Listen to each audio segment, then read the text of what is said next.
नमस्कार दोस्तों।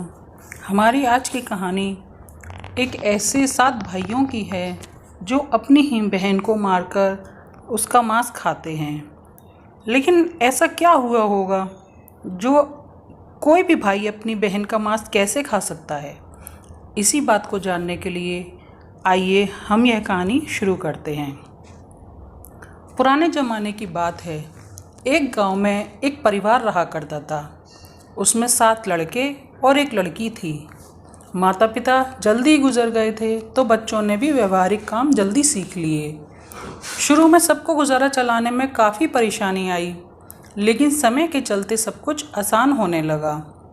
उस समय समाज में पुरुषों का काम जंगली जानवरों को मारकर करके लाना और घर की स्त्रियों का काम था घर के कामकाज करना और बच्चों को संभालना। 7 भाई और एक बहन बड़े प्यार से मिलजुल कर रहते थे। एक दिन 7 शिकार के लिए घर से निकल जाते हैं। बहन सबके लिए खाना पकाती है और घर के सारे काम करती है। भाई जब जंगल से वापस आते हैं तो बड़े बड़े जानवर और पक्षी मारकर अपने साथ लेकर आते हैं। बहन उसके मांस को बड़े चाव से पकाती है और सब भोजन करके तृप्ति का अनुभव करते हैं। ऐसे ही दिन गुजरने लगे। एक दिन की बात है, 7 भाई जंगल को गए थे। शाम होने चली थी। बहन सबके लिए खाना बना रही थी। जब वह सब्जी के लिए हरी साग काट रही थी, चाकू की तेज़ धार से उसकी एक उंगली कट गई। कटी हुई उंगली से खून की धार बहने लगी। उसने सोचा, यदि भाइयों ने देख लिया तो वे बड़े दुखी हो जाएंगे। मुझे उन्हें यह बात नहीं बतानी चाहिए।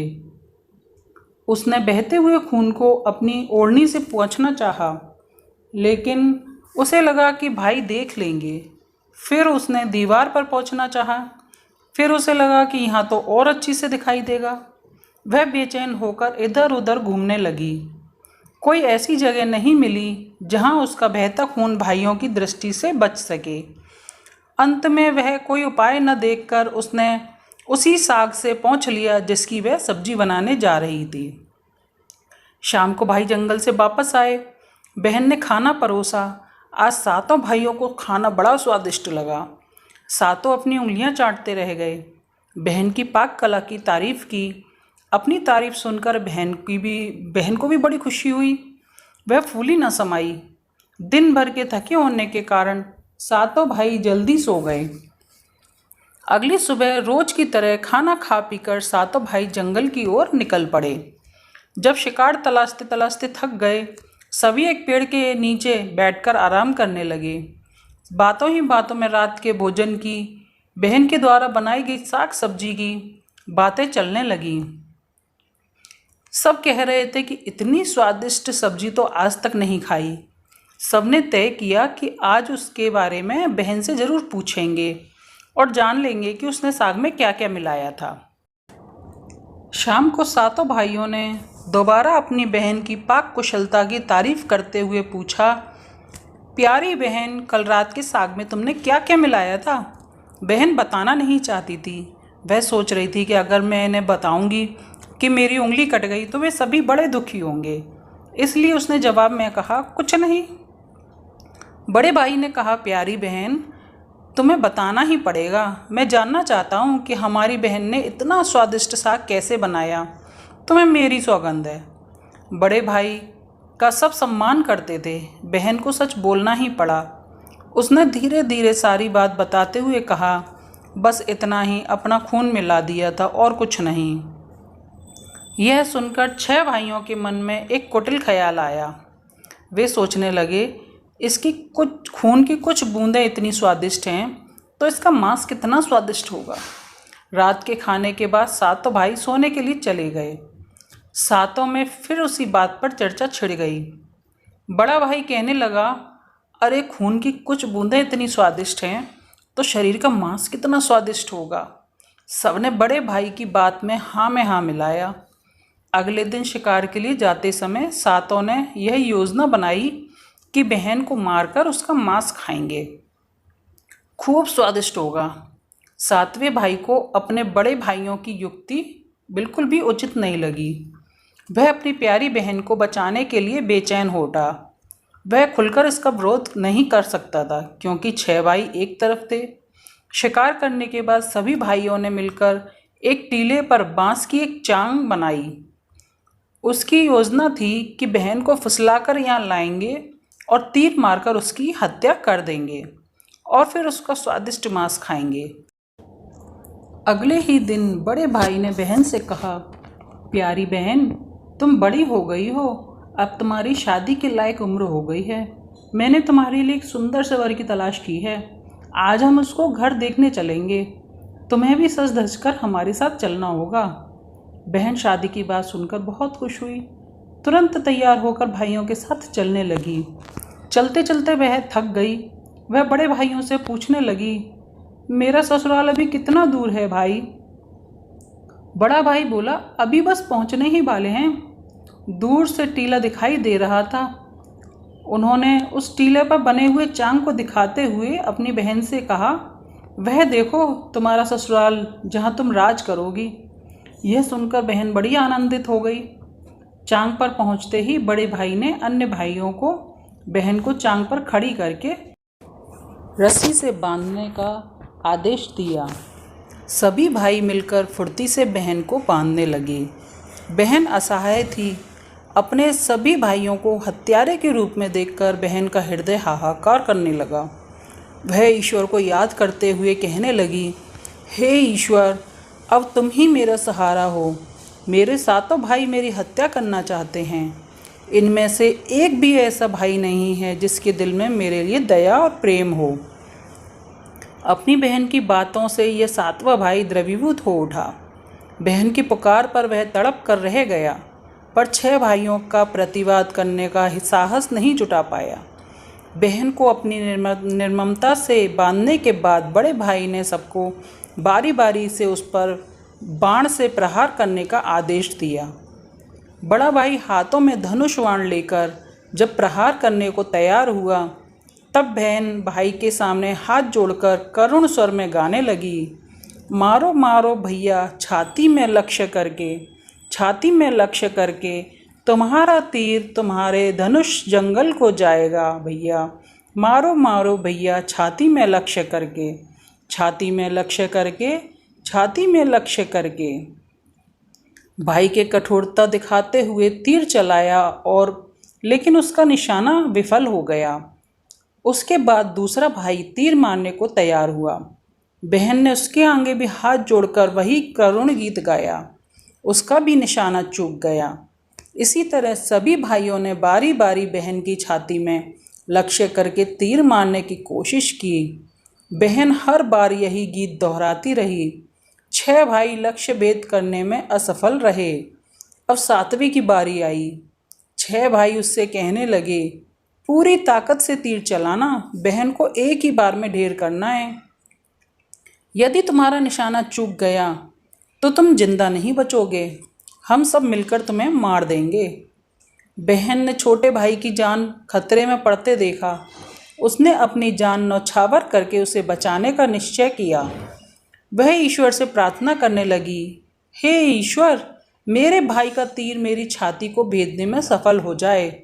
वह करुण गीत गाने लगी, मारो मारो भैया छाती में लक्ष्य करके, भैया छाती में लक्ष्य करके, तेरा तीर मेरी छाती भेद जाए। मारो मारो भैया छाती में लक्ष्य करके, भैया छाती में लक्ष्य करके। छोटे भाई ने तीर चलाया। उसका तीर बहन के मर्म पर जा लगा। वह तड़प उठी। कुछ देर झटपटाने के बाद उसके प्राण पखेरु उड़ गए। वह निस्पंद हो गई। अपनी कुटिल योजना सफल होने पर 6 भाइयों की बाँछें खिल गईं। सातों ने मिलकर मृत बहन का शरीर चांग से नीचे उतारा। 6 भाइयों ने मिलकर बहन के शरीर की छोटी छोटी बोटी बोटी काट डाली। बड़े भाई ने 7वें भाई को जंगल से लकड़ी लाने और पानी लाने का आदेश दिया। छोटा भाई पानी और लकड़ियों के साथ कुछ मछली और केकड़े ले आया। वह अंदर ही अंदर व्यथित था। उसका बड़ा भाई उसका मांस खाने बड़े चाव से पका रहे थे। वह अपनी बहन का मांस नहीं खाएगा। अगर नहीं खाएगा तो अन्य भाई उसे गाली देंगे। उसने मांस बनाते समय चुपके से अपने साथ लाई मछलियाँ और केकड़ों को आग में दे दिया और अपना खाना जुगाड़ कर लिया। चावल और मांस तैयार हो गया था। जमीन पर केले के पत्ते बिछाकर उसमें सबके लिए खाना परोसा गया। छोटे भाई ने पहले ही अपने बैठने के स्थान पर एक छोटा सा गड्ढा खोद रखा था। उसने अपनी पत्तल में परोसे गए नर मांस को चुपके से गड्ढे में डाल दिया और मछली भात खाने लगा। अन्य भाई बहन की हड्डियां चबाने लगे। वह केकड़ा खाने लगा। जब सबने बहन के शरीर के स्वादिष्ट मांस से अपना पेट भर लिया तो बड़े भाई ने सबको जुटन साफ करने का आदेश दिया। सबने बहन की बची कुची हड्डियां और शरीर के अन्य भाग जैसे सिर, नाखून, पंजे आदि सभी को इकट्ठा करके छोटे भाई ने उसी गड्ढे में डाल दिया और मिट्टी से ढक दिया। किसी को इस बात का पता नहीं चला।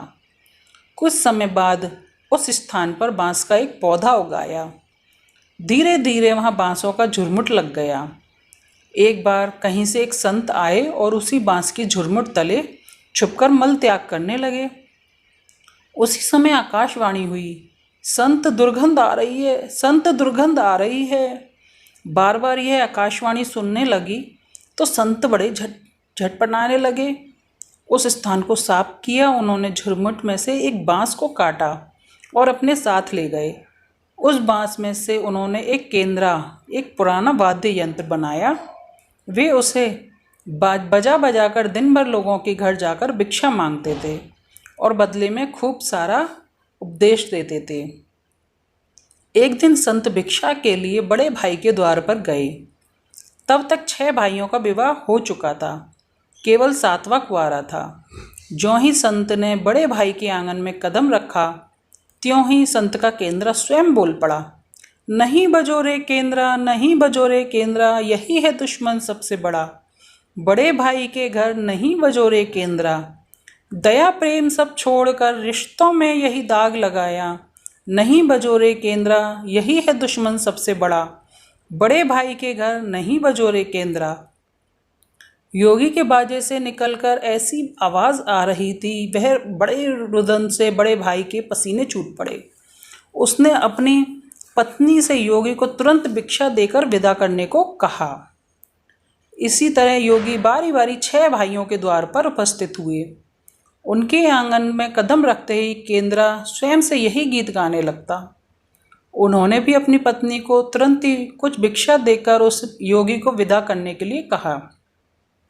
उनके मन में यह डर समा गया कि यदि इसी तरह योगी का केंद्रा बजता रहा तो उनकी तो पोल पट्टी खुल जानी है। वे अपनी बहन के हत्यारे हैं। अंत में संत 7वें भाई के पास पहुँचे और अभी तक वह कुंवारा था, वह अकेले रहता था। जब योगी उसके द्वार पर उपस्थित हुए तो केंद्रा स्वयं बोल उठा, बजो रे बजो केंद्रा, सबसे छोटे भाई के द्वार पर।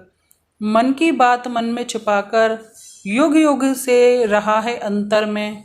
बजो रे बजो केंद्रा, यही है मेरे सबसे प्यारे छोटे भाई का घर। योगी के केंद्रा से प्यारा और दिलचस्प गीत सुनकर बड़े छोटे भाई ने बड़े सम्मान के साथ अपने घर में योगी जी को बिठाया। तांबूल, पान और जलपान से उनका स्वागत सत्कार भी किया। इसके बाद केंद्रा के विषय में चर्चा हुई। योगी ने केंद्रा के जन्म की कहानी सविस्तार सुनाई। छोटे भाई ने उस केंद्रा को उसे देने की प्रार्थना की तो योगी जी ने उसे वह केंद्रा दे दिया। योगी के चले जाने के बाद छोटे भाई ने केंद्रा को अपने बिस्तर के सिरहाने की तरफ एक साफ सुथरे स्थान पर धूप दीप जलाकर सम्मान के साथ रखा। कुछ दिनों के बाद छोटे भाई के घर में कुछ परिवर्तन दिखाई दिए। जब भी वह घर काम से लौटकर आता, घर बड़ा साफ सुथरा पाता। जब रोज़ रोज़ यही सब दोहराने लगा तो उस छोटे भाई ने अपनी भाभियों से जाकर पूछा, मेरी गैर हाजिरी में आप लोग मेरा घर साफ करते हो क्या? सभी ने उत्तर दिया, हमें अपने घर के कामकाज से तो फुर्सत मिलती नहीं, तुम्हारा घर कैसे साफ करती? छोटे भाई ने निश्चय किया कि आज वह छुपकर देखेगा कि उसके घर में कौन साफ सफाई करता है। वह घर के कोने में छिप गया। घर सुनसान होते ही स्थापित केंद्रा से एक छोटी सी लड़की, उसकी बहन की शक्ल जैसी, उसमें से निकलकर बाहर आई और घर का सारा काम किया और फिर केंद्रा में समा गई। छोटे भाई ने यह बात अपनी बड़ी भाभी को बताई। बड़ी भाभी ने उसे समझाया कि ज्यों ही लड़की केंद्रा से बाहर निकलेगी तुम केंद्रा में आग लगा देना। उसने कहा ठीक है, जैसे आप कहो। अब अगले दिन उसने देखा कि जैसे ही वो लड़की केंद्रा से बाहर आई, उसने उस केंद्रा को आग में डाल दिया और लड़की पर पवित्र तुलसी के जल का छिड़काव कर दिया। तुलसी जल के स्पर्श से वह मानव रूप में आ गई। भाई ने देखा कि यह तो उसकी प्यारी सी बहन है।